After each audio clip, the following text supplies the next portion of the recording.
dysfunctional vet here.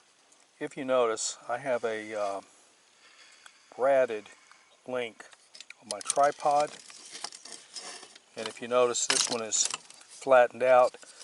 It's allowed to articulate so it moves easily. This one right here actually broke on me. So what I did was I took a screw that was the same diameter as the piece that came through here, and I threaded it through, and I left it loose on both sides. I put a washer on it just to stabilize this because the metal is so thin and delicate, easy to break. I used thread lock on this. I used the blue, not the red. It's because I have blue, not red.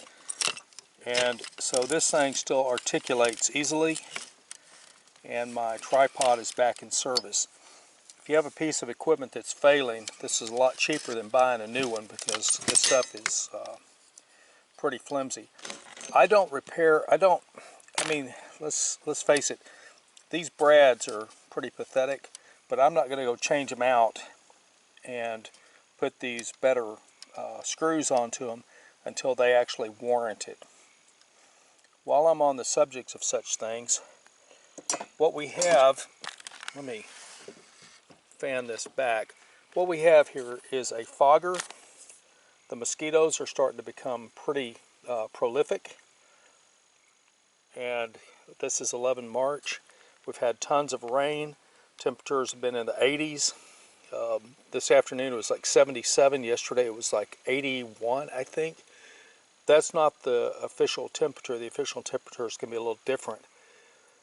This is just what I'm recording locally. The mosquitoes are coming out, and I've been fogging them. I'm going to put a video back up on how to fog for mosquitoes. I live in an area where the mosquitoes are really bad. Now, mosquitoes carry disease, we all know that, but they also carry heartworms. And I have dogs, so I want to protect my dogs from the heartworms. Now, granted, they're on heartworm medicine, but preventing them from becoming sick with the heartworms is important too. The mosquitoes carry those. I'll do an entire video just on the physiology of the mosquitoes.